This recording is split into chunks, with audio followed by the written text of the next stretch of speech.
What is going on, YouTube? This is The Last Musketeer, and welcome back to the next Arknights progression series. So, it's been a little bit since I've uploaded, and I get that.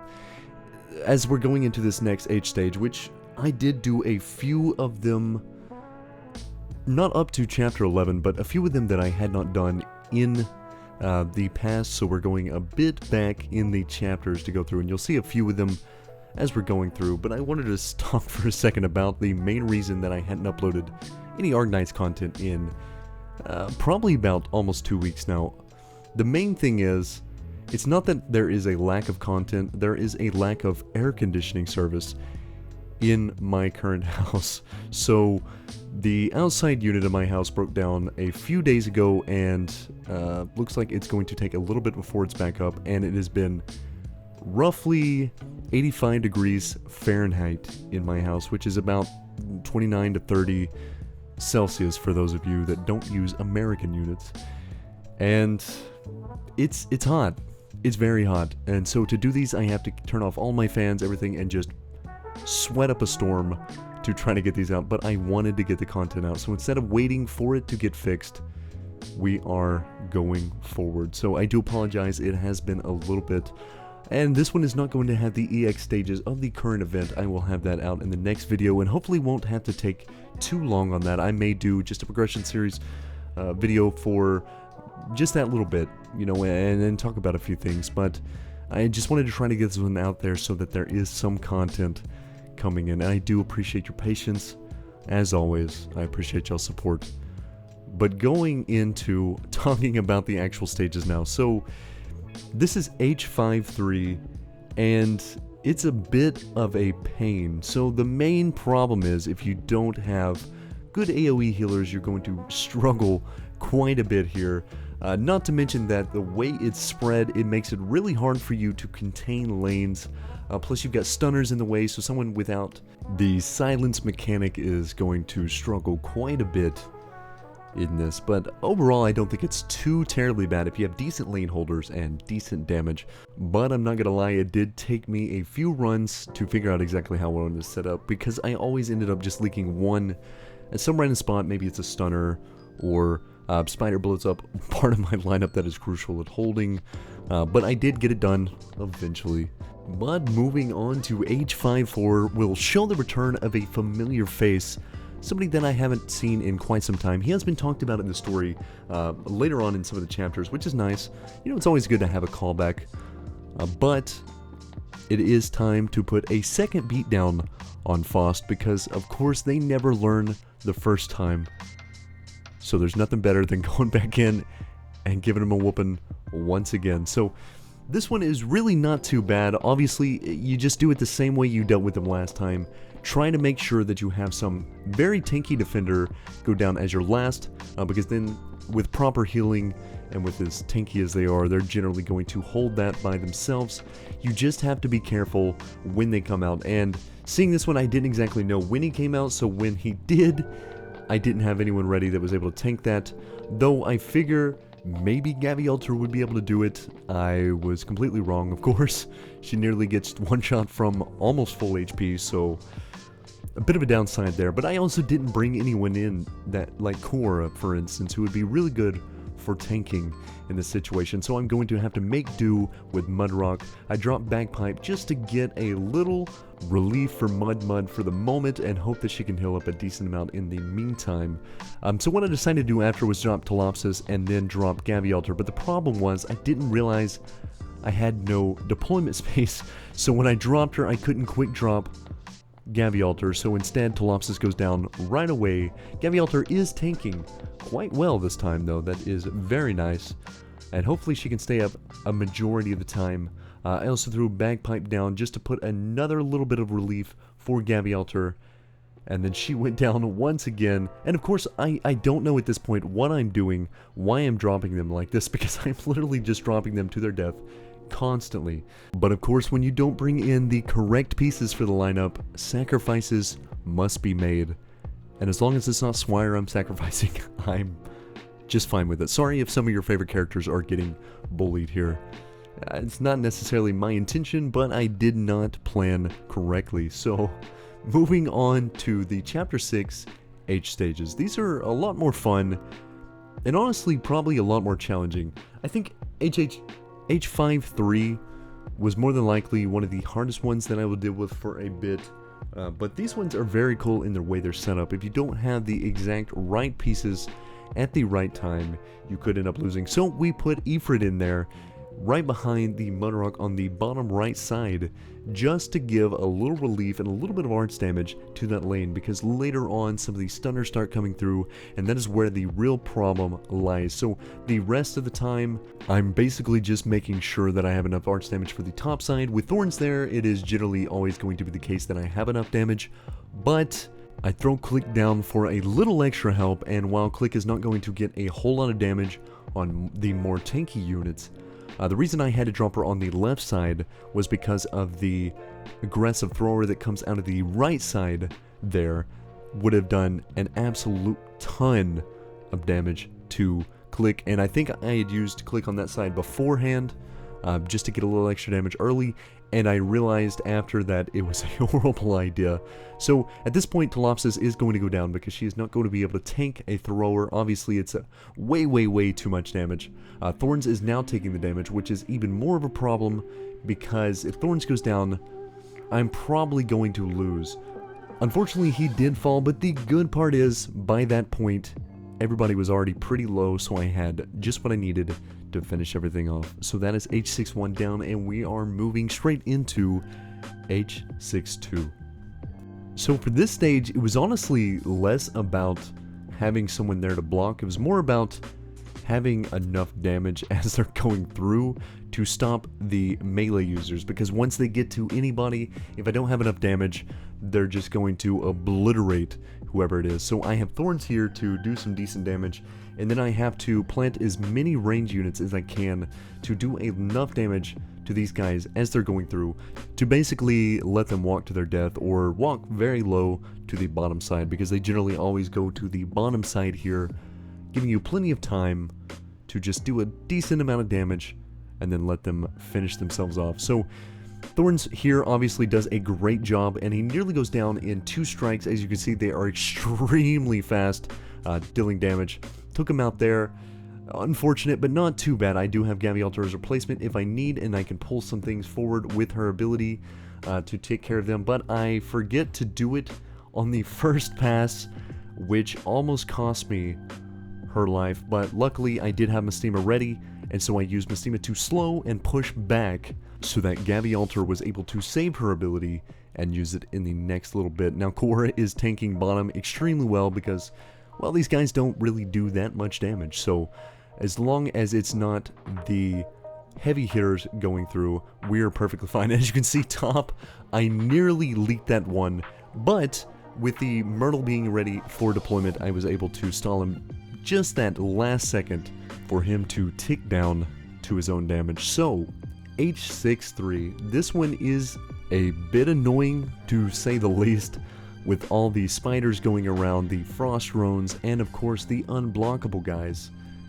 It just became a bit of a nightmare, but what I ended up doing was having Gavialta with a single target healer like Sus on the left side, so she can basically hold that with those two there. And then I'm going to have Thorns at the bottom doing extra damage to these guys because he's not going to get hit majority of the time until a bit later, so I know I'll be fine there. Arquetto is using her ability and not doing very much to the frost drones. Obviously they are very tanky, and normally you'll take them out with arts damage, but I didn't have anybody currently available for that, and so I figured with the other drones coming through, it would be just fine if I did that and let Click finish it off when it moved down a little bit lower. Now Cruz does go down, which I thought might be a problem, but at the end of the day, it did not make too big of a problem because I dropped Mudrock to tank both of those hits of the freeze canisters. And then I have Thorns, of course, still down there tanking as much as he can, doing as much damage as he possibly can. And then Cora is going to try to hold against this bottom lane, which is not really a problem. Cora is just one of those characters that is extremely hard to deal with. So she has 3 of them hitting her at the exact same time, which for most people would be a nightmare, but she is holding very long time. And not to mention, I don't even have her module yet, which means she will be even tankier in the future. But now, with most of them down, Thorns is going to be the cleanup crew, and another age stage finished.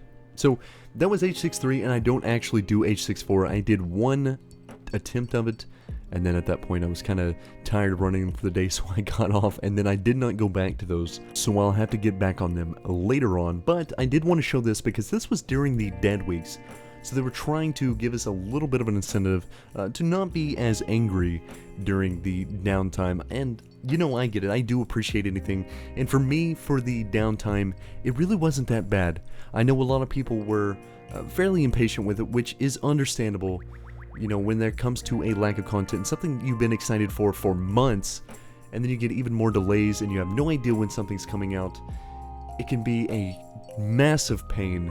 But luckily, you know, by this point, obviously, we've had the Text Altar event going on right now, and I'm sure a lot of people are enjoying it, and I know there's probably some that are still a little bitter about the downtime, but for me, just being able to work on some of the other stuff that I'm doing and deal with some of the things IRL that I need to deal with as well, it's just a great time to have a dead week for me, so I'm not too upset about it, but I hope everyone's pulls went well.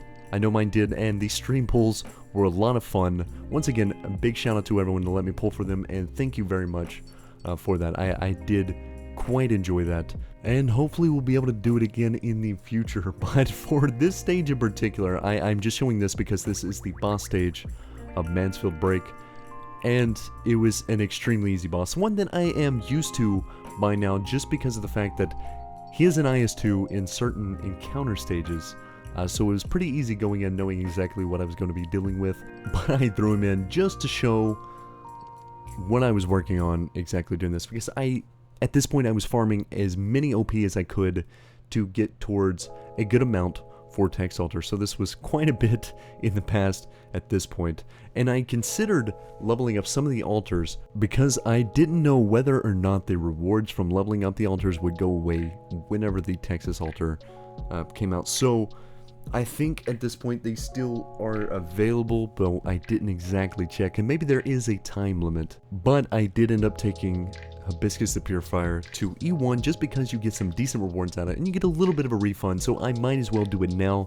Don't necessarily know that I'll be using her.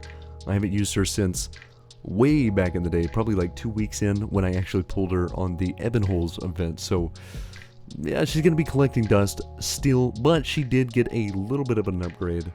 So it is always good to see that. But going into H7-2, I did borrow Golden Glow. This is one of the first ones that I actually borrowed because this was kind of a nightmare for most of my lineup. I don't have great options for dealing with these guys and the mortars in the back, so I needed something that is going to guarantee that I can keep my lineup safe while doing a good amount of damage, and Golden Glow is a perfect option for this.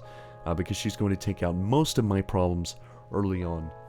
Now, I put Mudrock in the top lane where the gorilla guys are coming out of the top, just because when the mortars come out, I really need her to block as much of the damage as she possibly can. It's not necessarily about whether or not she takes them out, it's about stalling long enough. And as you can see here, I'm activating abilities a little bit early because the non-blockables are going to be running through, and I need someone to take them out as quickly as possible to not allow them through. So the main thing was trying to use Gavialtar for that, having Thorns in the back, and then dropping Swire in the front, so when they do run by, if they get by, Swire is able to do a little bit of damage to help out. But Gavialtar is also just such a fantastic option for dealing with these guys because the drag effect is going to keep them there nigh permanently. So as long as you have good damage behind her, you're perfectly fine with dealing with them. And Mudrock and Golden Glow helped to take out the top lane mortars, so I had no problem there as well. Now, H73 was a bit of a weird map, more because it was awkward. The placement of everything was just a bit strange, so what I ended up doing was borrowing Passenger. Now, I could have done this without him. I basically did that one time, but I did leak one just because I messed up one of my placements. But I decided, you know what, I'm just going to do this with Passenger because it'll make it a little bit faster, and I like using him. I like showcasing him when I can. Obviously, it's not mine, so I do have to borrow, but I love the way Passenger works, so anytime I can get to show him off, I'm going to. I just think he's one of those ones that's just underrated. Not a lot of people use him. When you're thinking of borrowing something for a support, generally you don't think of Passenger, but I just think he has so many different uses, so many times that he's going to be extremely valuable, that it's always worth.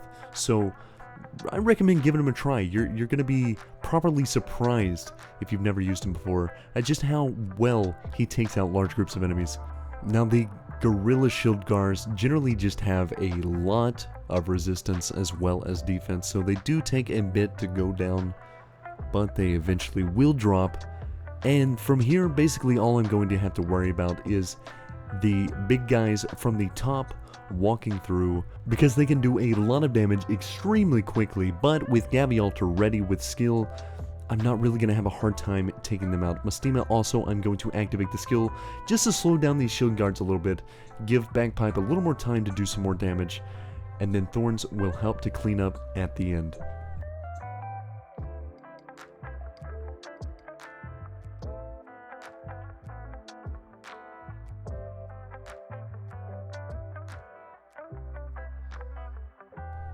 Yikes, it was a bit of a slow clear, I do apologize for that, but one thing I am very, very, very happy to show, and also sad because my LMD's gone, is I did fully max out Swire. Other than, obviously, her skill 1 masteries, I don't ever use skill 1, so I don't necessarily think that I really need that right now, but later on down the line, I probably will. I just have so much to work on with operators that just investing the rocks or whatever I have to put into RS1 is just too expensive right now. But later on down the road, potentially, I will get to that. But here are some of the highlights of my own pulls for the Texalter event. I got Eunectus to Penance into arguably the most important Texalter. And I have to say, she is extremely, extremely balanced. I'll showcase a little bit here just so you can see how balanced she is, because honestly I don't think there's a character more balanced than Texalter. Coincidentally, this was actually my first IS3 run as well. I'm all the way at the end already. That just goes to show just how strong Texalter is, and not to mention that I'm using a level 90 with full module, thanks to Tano for letting me borrow that for the very first run, just to show what she's capable of. And man, honestly, I don't know what people's thoughts on IS3 is currently, but I absolutely love this one. I do think that the balancing, the stages are a bit rough in comparison to IS2. I think IS2 was a lot more balanced overall. Just feels like sometimes I'll go into the very first floor with something like Thorns, Blue Poison, and Perfumer, for example, and I lose on the very first stage just because even though I'm putting everything in like the perfect spot, I just don't have enough to clear the massive onslaught of enemies that come through. So just a word of advice to anyone that hasn't attempted IS3 yet: be careful with the early stages. There are a lot of invis units that will split lanes and make it nigh impossible for you to do it without leaking, or just sometimes without the right lineup you're just not going to be able to do it at all, which, you know, it's all RNG, I get it. At the end of the day, I can't really complain about that, but at the same time, it's a bit rough to see. But as you can see, the power of Texalter right now is just firmly on display. Now, I did have a couple of buffs for her.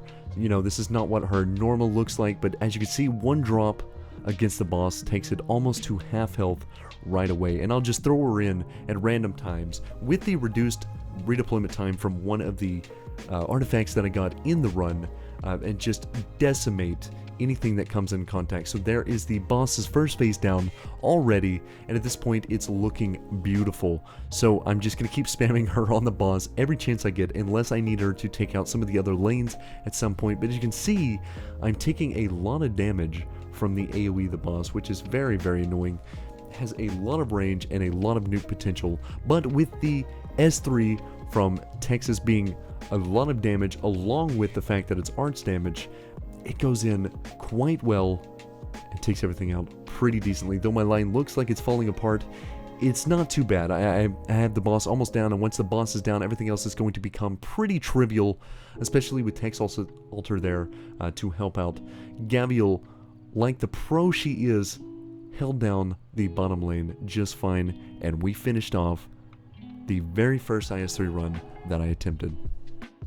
But now we go into my very own Texas, and I did get her to E2 as early as possible, and I also took her to level 60. Now the problem I'm having now is I can't actually activate the module, not because I don't have LMD, because at this point I do, but the downside is, since I didn't use the normal Texas, my shared trust is not very high, so now I have to grind out as much of trust as I possibly can for this version of Texas and get her to 100 at some point. I do have, at this point, the missions done. I'm just waiting for the last little bit of trust. I think by the end of it, I was about 80 as of right now. So I do have a bit of ways to go still, but I can do a good amount of farming in the meantime, so I'm not too particularly worried about this overall. But moving on to some of the event stages. Now this was before the EX had released. I went ahead and did these and threw these in here, just the last couple of stages, because I didn't think it was actually necessary for me to show everything. I know some of the stages are fairly easy, and for anyone that has Text Alter is probably extremely easy. But I just wanted to show the last couple so you could see how I went about clearing these, and if you hadn't done them quite yet, you can get a little bit of an idea of what you're going to be dealing with. But I do want to know what people's thought is on the event so far. I think honestly the music for it has been fantastic. The layout of the stages are a bit strange, and you may get lost a few times going in between the story and the stages themselves, just trying to figure out the right spot to press. But I did figure out kind of early on. It just took a moment for some of them. A bit confusing, I will say though, at the very least. But this father figure that we have in the bottom right here is an absolute nuisance. I hated this guy. Luckily we dealt with him this stage only because he was kind of wiping a few more people than I wanted him to here. Some of my operators went down fairly quick to him, but he's not too bad overall. I'm sure I'll run into him a little bit later in some of the EX stages or something, but the less I see of him, the better. So moving on to the boss stage of this event, I honestly...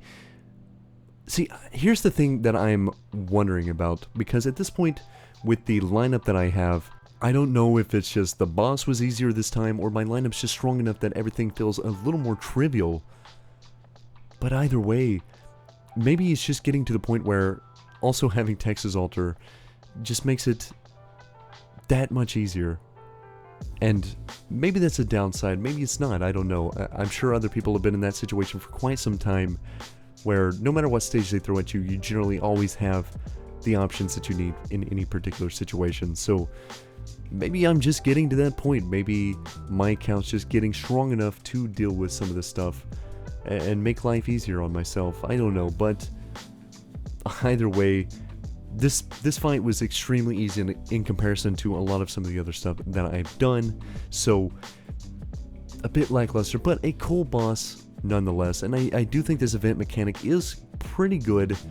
Kind of annoying, but pretty good in the fact that with the blood toll, you are going to experience a whole new level of hurt if you are not careful. And as you can see, with the blood toll rising, he was empowered enough that Gavialter did go down, but Texas was able to get him low enough for Thorns to just throw one right click at him to take him down to the next phase. So at this point, I didn't know what I was going to expect from the next phase, whether it was going to be a lot harder than the first or not, but it was good to see that he wasn't going to have crazy like range with his damage. I just had to worry about dealing with some of the hits that he's going to have coming through.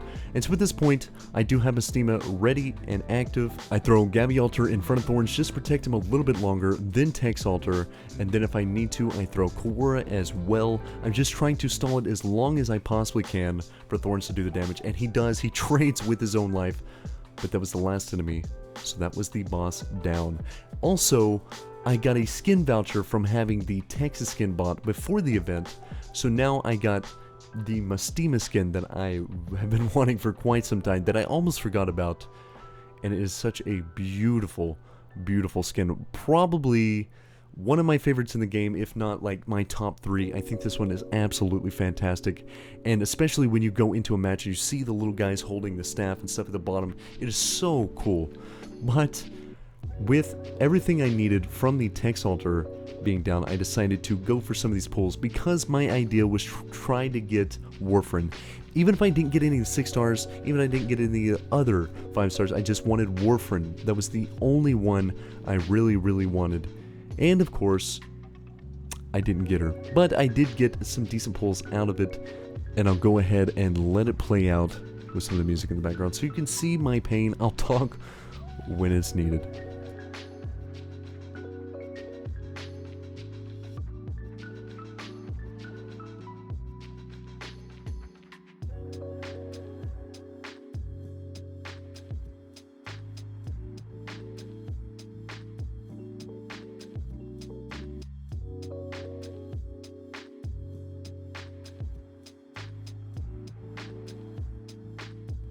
So here we do get another 5-star, and I was excited because I was like, maybe I get one on banner. I don't have any of these, and I get another Kafka. That's 2. So I'm like, is she a rate up that I just don't see? And of course she's not. Obviously, I just have extremely bad luck that I pulled her twice, and she's not rate up. So, a bit of a downside, to say the least. And I didn't even end up getting Warfarin, of which I am extremely sad. But I did, however, pull a 6-star. And you know, I was thinking to myself, I don't mind either one on this banner because both of them are great. I can use them in any situation. But of course, when it comes down to it, that's not me. You know, anybody that knows me knows that I am the off-banner god. So if you want an off-banner pull, all you gotta do is come to me. I've got just what you need. And in this point, I got Gnosis. Now, this is one I am definitely happy with. If you have been watching the series for quite some time, you'll know I used Gnosis on the support quite often when I didn't have any E2s. He was very, very good for my lineup. And it's good that he finally came home. He came home a little early because I was considering getting him with distinctions when he comes back in the shop. But at this point, having him now is perfectly fine, and I'll try to use him as much as I possibly can in IS3 because he's very nice there, as well as SSS, though I still haven't actually stepped foot into that mode, just because I really haven't needed the module stuff, but I do need to go into it at some point and do it. So I'll show some runs of that at some point whenever I do actually decide to go in, but we took him straight to E2 because he's a good lad and he deserves it. But really, I just wanted to get an E2 supporter because he is my very first. I have had not too great of luck with supporters, and I know there's not a lot of fantastic ones, but there are some pretty good ones that I just don't have yet. So he is going to be my first one, and I also took his skill 3 to the first mastery. That's the only one I did, and I probably should have started with skill 1 because I use that quite often, especially because I'm pulling him a lot in IS3.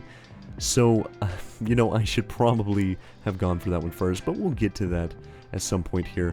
Also unlocked Highmore, which I still haven't leveled up, but she is fantastic for IS3 because of the way her kit works. She is set up perfectly for it, obviously, because she is the one you pull out of there, but I do like her quite a bit. So, in the future, you will see me take her to the next step, and as I'm showing off here, I have everything I need but the trust for the module for Texalter.